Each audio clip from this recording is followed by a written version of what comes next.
আপনি যদি ধনী হয়ে উঠতে চান তবে প্রথমেই আপনাকে টাকার প্রতি প্রতিরোধী হয়ে উঠতে হবে।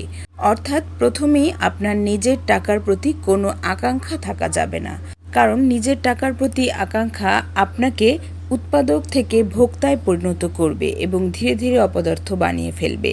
দ্বিতীয়ত, অন্যের টাকার প্রতি আকাঙ্ক্ষা করবেন না, এটি একটি মারাত্মক হিংসাত্মক রূপ, আর এই চাহিদা আপনাকে আপনার নিজের মিশন থেকে বিচ্যুত করে দিবে।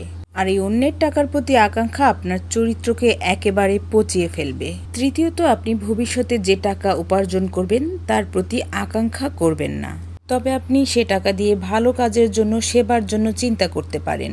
নগদ অর্থের প্রতি আকাঙ্ক্ষা না করে আপনি যদি সেবার কথা চিন্তা করেন, এটি আপনাকে শূন্য থেকে ধনী বানিয়ে দিতে পারে। চতুর্থত, চাকরি হোক বা ব্যবসা হোক, কখনো দ্রুত টাকা পাওয়ার চেষ্টা করবেন না। মনে রাখবেন, টাকা যত দ্রুত আসে তত দ্রুতই শেষ হয়ে যায়।